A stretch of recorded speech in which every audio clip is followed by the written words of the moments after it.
Kaidah mengenal bid'ah bagaimana dan ciri-ciri sesuatu bisa dikatakan bid'ah seperti apa. Yang Nabi SAW tidak contohkan, tidak juga dicontohkan oleh para sahabat, ulama umumnya masukkan dalam kategori bid'ah. Gitu kan? Dan ini masuk dalam perilaku-perilaku, perbuatan-perbuatan, perkataan, ini masuk di dalamnya. Ini yang disimpulkan oleh para ulama tentang masalah itu. Tentu istilah bid'ah disebutkan dalam hadis Irbat. Hadis Nabi SAW yang masyhur, beliau mengatakan, alaikum bisunnati wa sunnatul khulafa rasyidin mahdiyina min ba'di addu alaiha bin nawajid. Ini hadis sahih yang ma'ruf, yang hampir semua umat Islam kalau belajar hadis tahu hadis ini.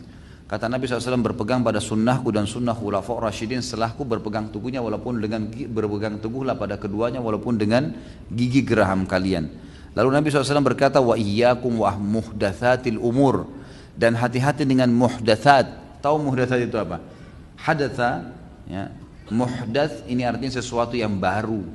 Hati-hati dengan perbuatan-perbuatan yang baru, yang tidak ada panduannya, tidak ada tuntunannya. Baru artinya tidak saya contohkan, tidak ada juga dalam khulafaur rasyidin. Karena di awal hadis kan berpegang pada sunnahku dan sunnah khulafaur rasyidin. Berarti yang dimaksud dengan muhdats di sini kembali kepada dua itu.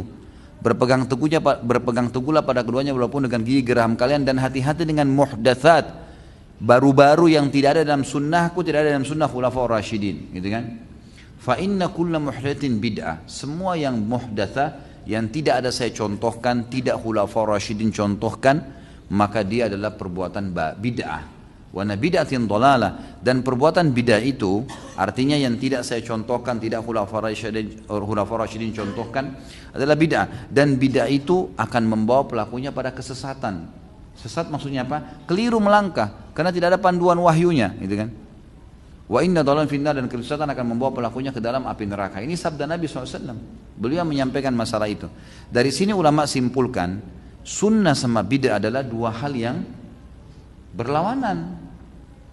Yang hidupkan sunnah berarti mematikan bid'ah, yang hidupkan bid'ah berarti matikan sunnah, karena memang sudah begitu dia, gitu kan? Ini memang penjelasan dari hadis Nabi SAW tadi. Allahu a'lam. Jadi memang seperti itu memahaminya. Makanya teman-teman sekalian, cukupkan diri dengan yang ada perintahnya saja. Itu aja jaga sampai mati, masuk surga insya Allah. Udah gak usah repot-repot. Ini saya bingung betul orang-orang yang terus mau buat-buat, terus ngarang-ngarang dan ngotot mempertahankan. Kenapa saudaraku? Sunnah Nabi banyak, pertahankan komitmen. Tuh zikir pagi sore jaga tuh. Sholat on time di awal waktu jaga tuh. Zikir yang kita dianjurkan untuk baca tiap hari istighfar 100 kali adalah la haula wala quwata illa billah, subhanallah, alhamdulillah, wala ilaha illallah, Allahu akbar. Ya ada sudah dalil-dalil jelas. Kerjakan. Sholat duha yang ada dalil jelasnya, sholat malamnya, komitmen jaga. Apa Anda sudah tiap hari kerjain tuh? Ini masih banyak yang terbengkalai gitu. Jagokan ini, kenapa kok ribut dengan perbuatan bidah ini? Saya bingung gitu. Untuk apa gitu? Dan ngotot mempertahankan, enggak apa-apa, subhanallah. Dan orang-orang awam pun akhirnya ikut-ikutan, yang sholatnya masih Senin Kamis hanya ikut berbuat bid'ah juga. Ini yang wajib-wajib enggak diingatin, yang sunnah-sunnah sudah jelas dan pintarnya enggak disemangatin, malah enggak apa-apa, buat ini aja. Loh, gimana ini? Gimana ini? Kalau setiap orang bebas buat bid'ah, saya bebas buat bid'ah, semua bapak-bapak sini buat bid'ah, ibu-ibu di belakang sana buat bid'ah. Apa yang tertinggal dari sunnah Nabi SAW? Coba, apa yang tertinggal? Orang akan tinggalin kan, karena bid'ah lawan sunnah gitu. Maka kerjanya sudah ada perintahnya, kenapa sih? Kenapa suka cengkal nih gitu? Bersikuku dengan hal-hal yang tidak ada perintah? Sudahlah saudaraku gitu kan.